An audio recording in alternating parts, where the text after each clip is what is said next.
What is going on, everybody? It's the France, and we're here for a SmackDown Live review. It's August 6, 2019. SmackDown Live going off the air not too long ago, with the Roman Reigns whodunit angle still going.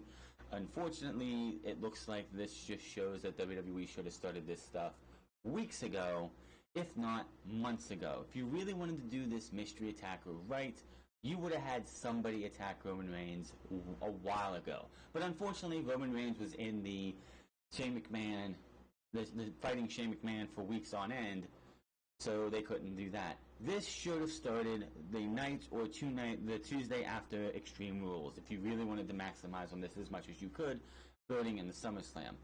I don't get why they decided last week to start this and not have this start 2 weeks, like a week beforehand, 2 weeks beforehand. It made no sense. Wasn't there 5 weeks between Extreme Rules and SummerSlam, or am I messing something here?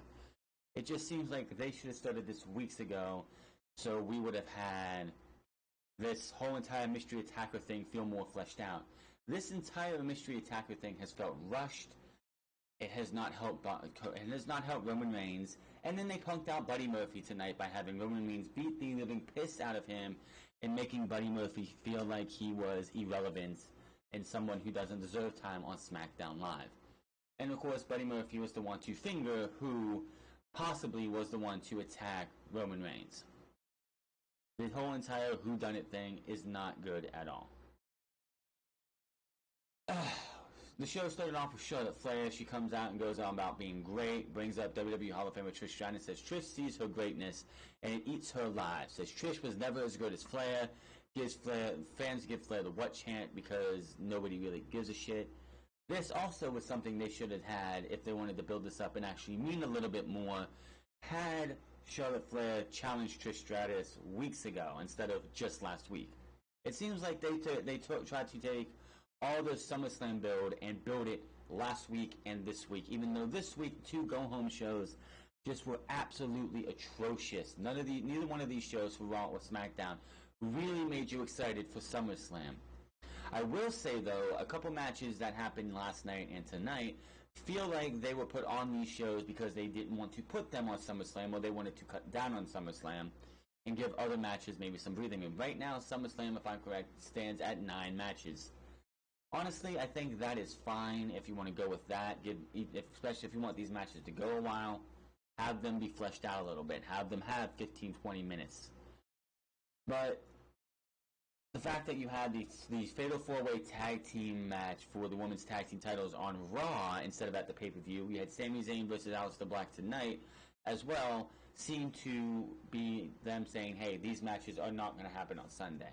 Neither one of the tag team titles are on the line either on Sunday, so I think that's why they did what they did for a couple of these things. Wrestlers, the athletes of today are much better than they were during Trish's day, which is absolutely true. If you look at the body of work for wrestlers back in the 80s, the 90s, and the early 2000s compared to today, athletic-wise, it's definitely this generation and this version of the wrestlers in WWE have that edge, whereas back when Trish was starting, to when she retired, the athleticism of the superstars got a little bit better, but wasn't where it is today. Says she will shatter Trish's dream of beating her on Sunday. Shows us a video package with highlights from her career, but Trish has hijacked the video as she makes her way out. Trish admits she has been dreaming of one match because Flair is the embodiment of what she fought for. Trish says, if I can get my mouse to work here, says maybe her wanting one more match is to prove it to her kids or the fans, but also to prove it to herself. She quotes the late WWE Hall of Famer Harley Race about how great it is to be under the lights and says she wants that. Trish says Flair may be the queen, but she's not Trish. Trish welcomes Trish to her nightmare as they face off in the middle of the ring. Flair says she will make Trish bow down to the queen on Sunday. Does a woo. Trish slaps Flair in the face. Flair stares her down. Fans boo as Flair makes her exit from the ring as Trish music hits, and that is that. This one also feels like they rushed the build. This feels like something they should have did 3 weeks ago. The build to SummerSlam, outside of probably Kofi versus Randy Orton, and I guess Brock versus Seth, because it's just how it goes, just feels like they rushed everything. Like, I guess Ember Moon and Bayley has a little bit of build, even though not really, since it's babyface versus babyface. You don't really have to do much storyline building for a face versus face match. It doesn't need as much storyline as you do two people who hate each other or two people who want to rip each other apart. This SummerSlam, it might be a good show, it might not be, but this SummerSlam just to me feels like they have rushed the build. Like WrestleMania, you start building slowly but surely after the Royal Rumble. SummerSlam is the biggest party of the summer. It's supposed to be the second biggest pay-per-view of the year. But they really don't start building towards it really at all until we get done with the pay-per-view in July. And that's usually either Money in the Bank or Extreme Rules. So why the hell am I going to fucking care about this SummerSlam when majority of these matches don't feel like they're really that important?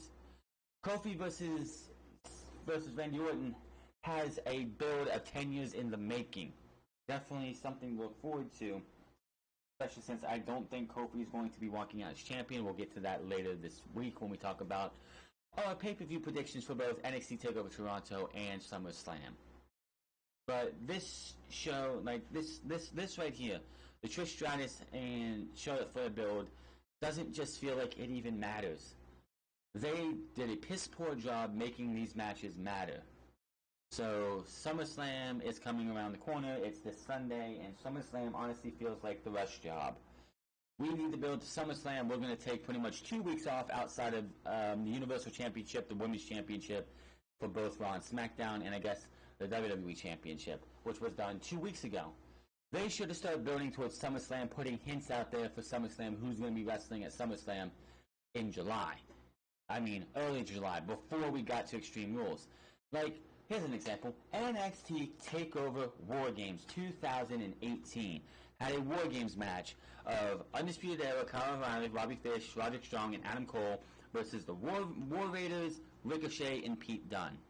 That build for that match started at NXT TakeOver New Orleans, or wherever they were at last year. That started there where Pete Dunne was, when Roderick Strong turned on Pete Dunne. That was the seeds built to what we would see at TakeOver War Games. They started building to it, of course, after NXT TakeOver Brooklyn 4.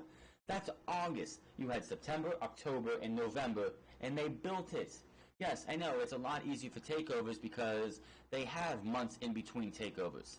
But that's still no excuse. You could have little things here and there on Raw and SmackDown that build to pay-per-views past the pay-per-view that you're building to. There should be things that we should be building to for Clash of Champions now that this was the go-home week. But no, what are we going to have at Clash of Champions? We're going to have rematches and rematches and rematches. I fully expect to see Kofi Kingston versus Randy Orton at Clash of Champions. I fully expect to see Bayley versus Ember Moon at Clash of Champions. Most likely, Natalya versus Becky Lynch at Clash of Champions. Shinsuke Nakamura, if he faces Ali at this pay-per-view, at Clash of Champions. Same thing with Ricochet and AJ Styles, probably at Clash of Champions. That's WWE's problem, is they don't book ahead. It's just, well, we'll get to this pay-per-view, and then we'll book rematches for the next 6 months. It's not good, and this is why WWE is failing these, because they rely way too much on the rematch. This show, as we move on here, we have an exclusive interview with Roman plus SmackDown Tag Team Champions The New Day versus Daniel Bryan and Rowan, and Shane McMahon will be on the Kevin Owens show. We see Rey Mysterio backstage as he's walking to go face Dolph Ziggler. We see Rey Mysterio come out, and then Dolph Ziggler comes out. They do show us what happened on Monday Night Raw with Goldberg making his return, scaring Dolph Ziggler off, and then making him next at SummerSlam. So Rey Mysterio's out there. Immediately, Goldberg's music hit. And the crowd, where the hell were they tonight? They were in Detroit, wasn't it? Or something like that? Let's see. They were in Detroit, yeah. They were in Detroit, Michigan, in the Little Caesars Arena. Everybody who is in the Little Caesars Arena, you are a fucking idiot. Goldberg's music hit, and everyone's like, oh my god, he's here, he's here. Give me a fucking break. I knew immediately when Goldberg's music hit, it was not Goldberg. He's probably in Toronto already. He's probably on his way to Toronto by now, or is already there. It was Dolph Ziggler doing the same exact thing he did the week before with Shawn Michaels' music, or the week, whatever it was, like with Shawn Michaels, where he would come out to HBK's music. He came out and he blindsided Rey Mysterio. So that did not happen. Dolph Ziggler gets pretty much destroys him, super kicks him once, super kicks him twice. Ali comes out, and I gotta say, they showed the Titantron with Ali's name, Mustafa Ali's name with Ali. It was in gold. I was like, I like the gold. I think the gold should be the color he sticks with. Purple, which is what he was using before, is too much 205 Live. I like the gold. He should stick with the gold. But we have a little impromptu match of Mustafa Ali versus Dolph Ziggler. The match, majority of the match takes place during commercial break with the picture-in-picture, which is something I like that they do, so you can still watch. Back from break, and wasn't much left after that. A headbutt to the head. I cannot stand when they do that shit. Super kick, 1, 2, 3. That is that. Dolph Ziggler beats Mustafa Ali. It's a damn shame to see Mustafa Ali, who in February was just a coon's hair away from being considered WWE Championship material going into WrestleMania. Of course, that concussion happened, and Kofi Kingston is your WWE Champion because of it. And now Mustafa Ali has almost no relevance on SmackDown Live, and it's a damn shame. Just in some crazy alternate dimension, Mustafa Ali ends up in the Elimination Chamber, goes on to win the WWE Championship, and becomes a WWE Champion. We don't live in that world because Kofi Kingston took his place due to injury. I would like to see what that world is like if Mustafa Ali was champion, but of course we don't live in the multiverse, we live in our world that we live now. Ziggler stands tall, music hits, yada yada yada. We go look at Roman Reigns' busy week. We see what happened last night on Raw with Reigns, Samoa Joe, and the attempted car attack. Here's the problem with this attempted car attack. Usually when a car gets hit by somebody like runs their car into somebody else's car, the car that got hit takes damage. I didn't notice this until I looked at it again tonight, and yeah, the way they shot this, because everything that we see usually backstage, except for when Mandy Rose and Sonya Deville were talking, or the Street Profits are talking, most of this stuff is pre-recorded, so what we see on TV should be edited and make it look like things are gone, but things are good. WWE's entire booking of what happened to Roman Reigns has been piss poor at best. With the stuff that happened last week, the cheesiness of that, to a car careening down and hitting Roman Reigns' vehicle. Somehow his shoulder's injured even though he dove into the car. And then the car speeds away, and you see a camera when Samoa Joe's trying to look at Roman Reigns, and there's no damage on this car. That driver's side, backseat driver's side door should have been absolutely mangled and destroyed. No damage. Unless they had some kind of cushion on that car when it hit Roman's vehicle, they fucking did this wrong. I don't know who did this, but it's like they had the car hit, cut out what happened after, had the car beforehand. This is what it feels like they did. They had the car beforehand sit beside Roman's car, and pull out and run away with no damage to the car, and then they had the vehicle again. So what I think happened is they had the live shot. The live shot was when Samoa Joe went out there probably and met with Roman Reigns, and then the car hit. And whatever happened during commercial break was pre-recorded, because there's no fucking way that car was going to hit as hard as it did and then back up and speed away, and there's no damage to that vehicle. Whoever produced that video, that entire thing, should be fired, because that looked so fake and so, I hate using that word, I'm sorry, I hate using the F word, so cheesy, so not believable. Having the cheesiness of what happened last Tuesday and what happened last night, it really takes out this whole intrigue of what's happened, who done it. It really just makes the whole entire Roman Reigns who done it angle just feel like an amateur did it. This is WWE, and I feel like I'm watching Amateur Hour when it comes to this garbage. Are you kidding me? That is not a good thing. If WWE thinks it is, then they're fucking stupid. Back with Sway, we see Universal Champion Seth Rollins destroyed by Brock Lesnar.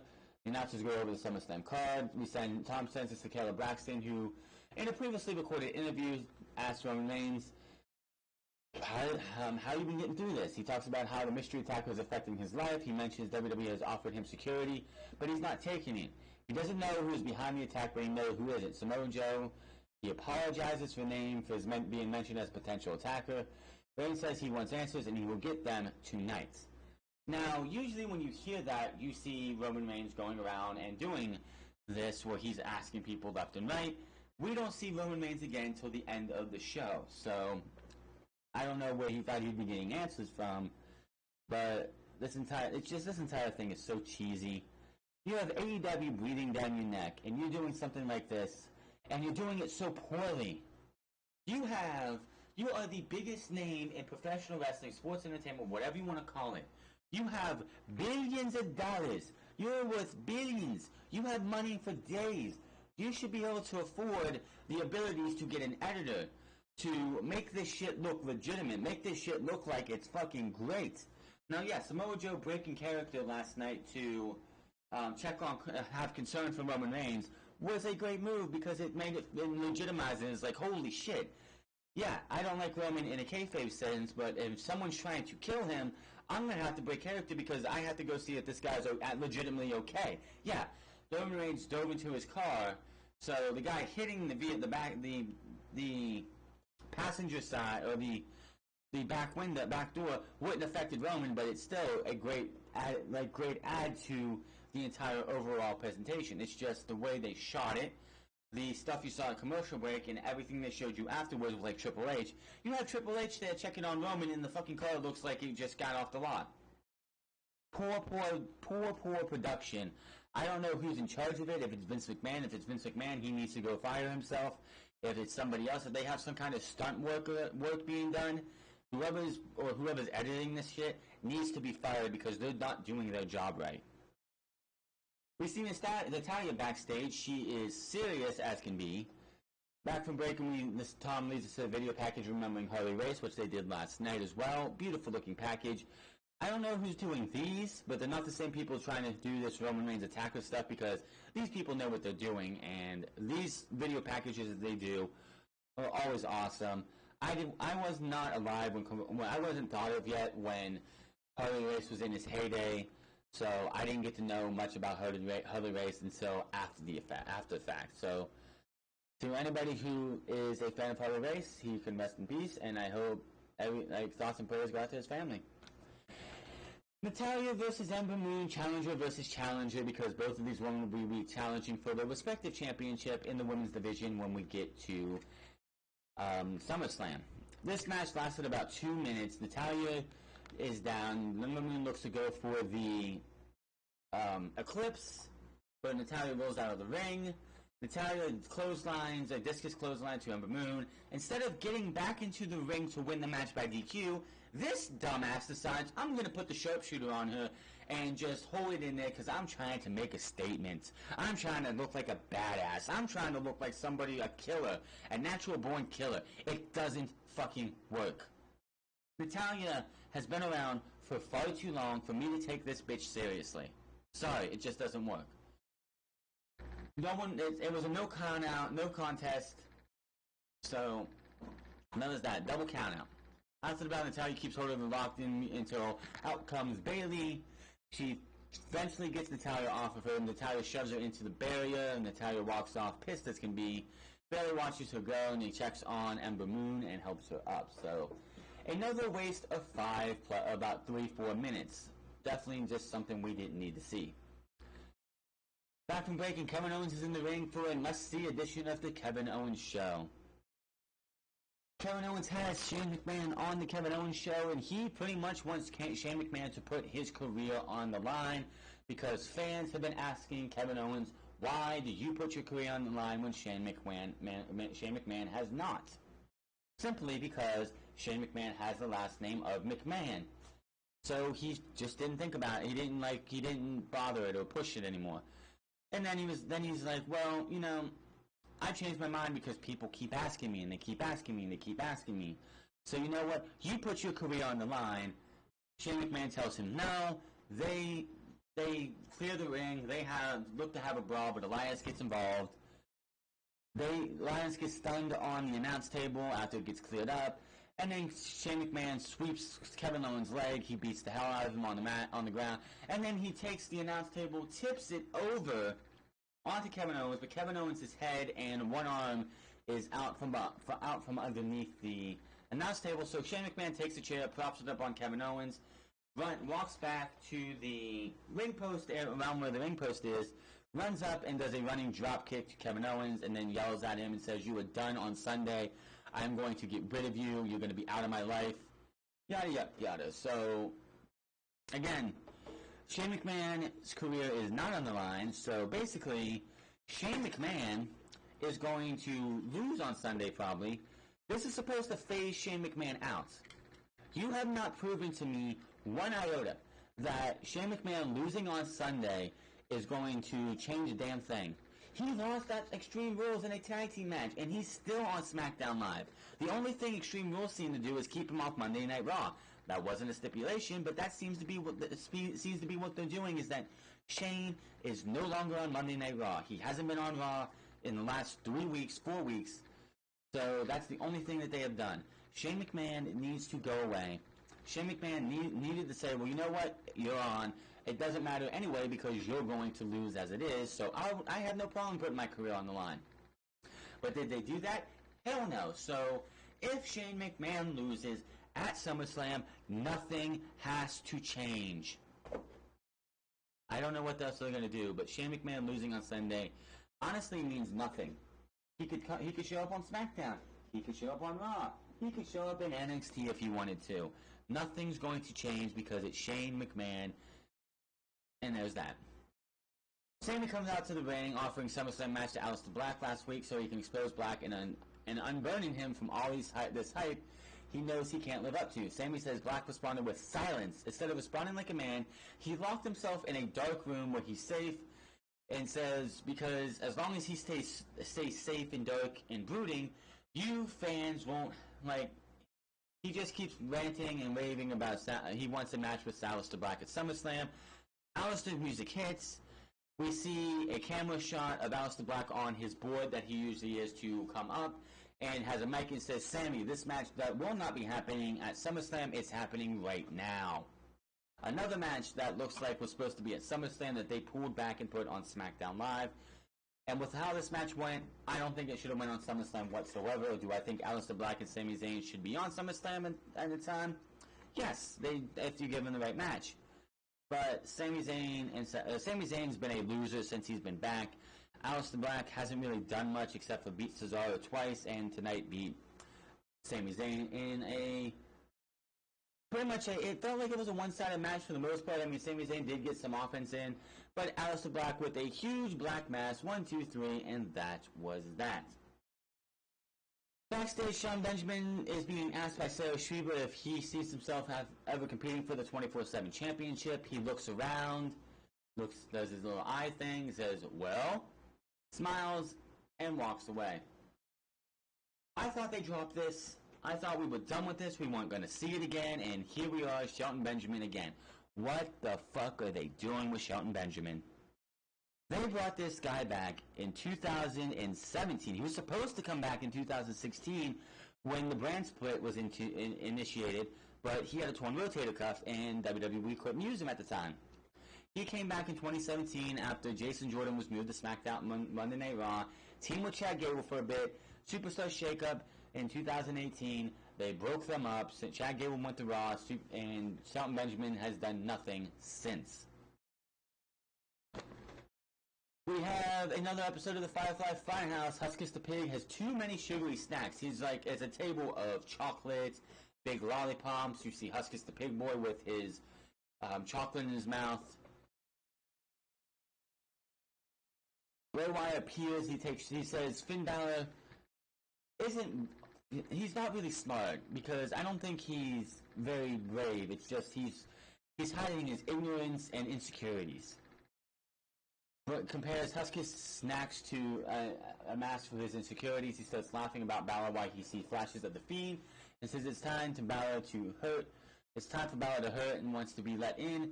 The Fiend appears and also wants to be let in as we go to commercial break. Back from break, announcers plug the 2K20 game to get that stupid, awful commercial.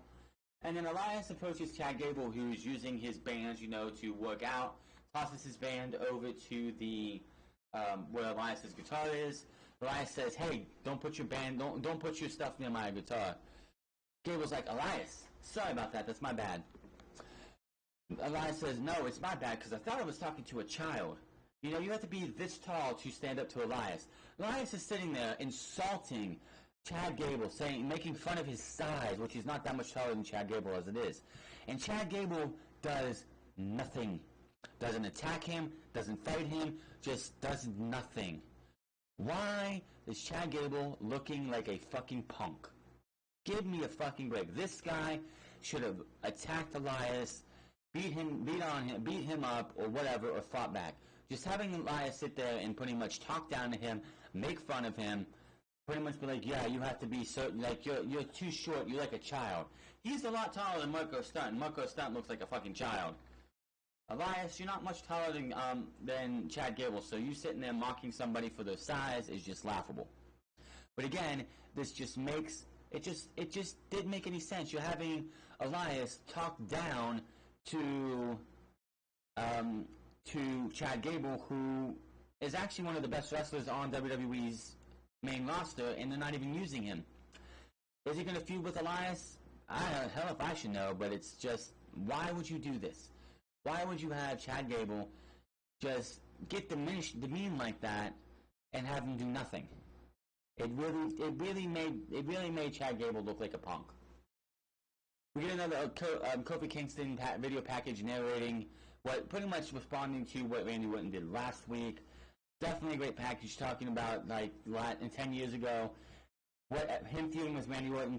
He thought Randy Orton's feud with Randy Orton was going to take him to the top, but Randy Orton's influences stunted that growth, and now 10 years later he's champion like Kofi Kingston. The only thing I have to say is Kofi, if you go back to watch that video, if you watch that match that he's referencing, which is the one where Randy Orton was in the corner setting up for a punt kick back when he did the punt kick 10 years ago. Kofi kept getting up. He was supposed to stay down, take the punt, 1, 2, 3. Randy, visibly pissed off, grabbed Kofi eventually, hit him with a shoot RKO, said stupid 3 times, and that was that. And that killed Kofi Kingston push of any kind. Kofi, all I gotta say is, maybe follow the way the match is supposed to go. Don't do shit that wasn't supposed to be, that you think was right, and maybe your push would have came. But 10 years later, whatever. He also talked about how he enjoys being champion, the fact that he can go home and show this off and be a role model for kids where he came from.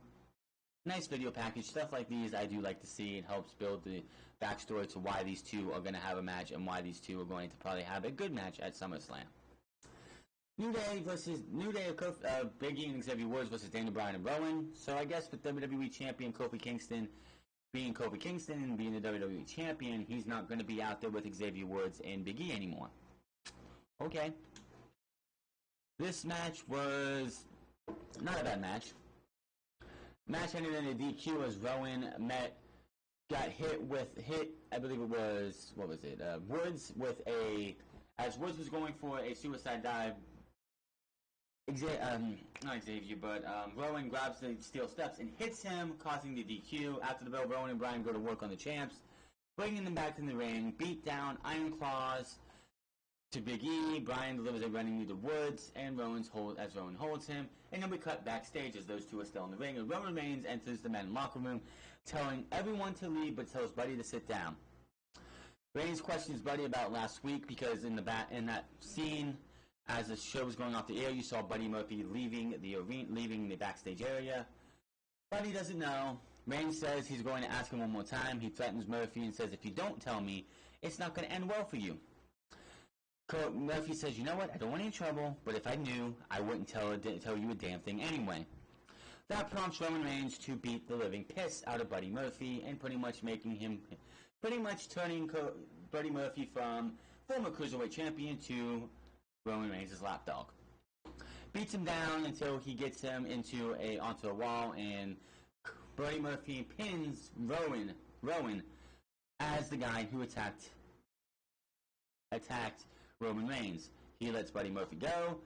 We see in the ring again Rowan and Daniel Bryan looking confused or looking pissed off, while Roman is in the locker room. They still have him on the screen, contemplating what the hell, and that's how SmackDown went off the air.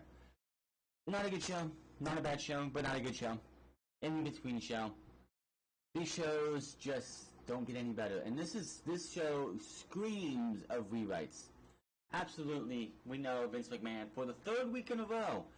This is a guy who's supposed to be letting Eric Bischoff run SmackDown and Paul Heyman run Monday Night Raw. And he's coming into these shows, ripping up the script and rewriting shows. This show just... Again, this is why Roman Reigns should have been out there getting this entire whodunit thing should have happened 2 weeks ago, 3 weeks ago, 4 weeks ago, 5 weeks ago. This whole thing should have started before Extreme Rules. Maybe it would have been pinned that maybe Shane McMahon put a hit out on Roman Reigns. No, we don't know. But because SummerSlam is this Sunday, we had to decide, well, this person attacked Roman Reigns, so we're going to have Roman Reigns versus this guy at SummerSlam. Nothing has been announced, but you know Roman Reigns is going to have a match at SummerSlam. They don't want to have SummerSlam without their golden boy Roman.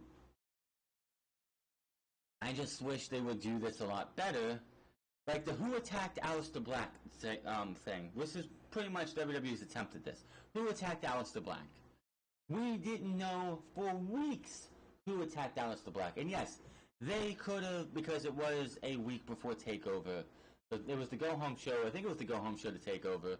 Or a week before the Go Home show to TakeOver. And they spent weeks on weeks on weeks. You had William Regal doing an investigation of who attacked Aleister Black. We didn't find out for about a month and a half. The intrigue was built for weeks. And when it found out it was Johnny Gargano, we all had a, whoa, what the hell happened? What the hell? We don't get that on Monday Night Raw. We don't get that on SmackDown Live because they have to rush, because we all know if Vince McMahon could be all for this entire Who Attack thing for 2 weeks, and by that third week, Vince McMahon could be like, well, we're done with it, I'm over it. And that's why we have this. Vince McMahon is a major problem to WWE, and Vince McMahon needs to get his shit together because this shit just comes off as poorly done. SmackDown Live could be a lot better, and the intrigue could be a lot better, and the fact that it's SummerSlam, they should have had this stuff going into Extreme Rules, and then we don't find out until like a week or two after Extreme Rules to build in the SummerSlam. The fact that this is the go-home week to SummerSlam, the go-home SmackDown to SummerSlam, just feels so rushed, and it just makes the show feel, the whole entire thing feel rushed, unimportant, and not worth watching. This is not a way to build to SummerSlam. This stuff should have been in motion coming out of Money in the Bank or coming out of Stomping Grounds. But no, they rushed it and had this going off from last week and this week. If this leads to Daniel Bryan or Rowan versus Roman Reigns at SummerSlam, who's going to care? I know I'm not. I know you're not. But that is your SmackDown Live review. Not a really good show. Hit that subscribe button. Comment down below. Like or dislike this video. Find me on Twitter at twitch.tv/TheFranceClub. Find me on my other YouTube channel, The France Plays, as I just got finished with Call of Duty World War II's story mode. We are going to be going into Doom 2016 as we get ready for Doom Eternal later this year. I think that's in November, and many other games to come as well. But my name is France. I'm getting out of here, and I'll see you guys tomorrow for NXT. Till then, have a good one.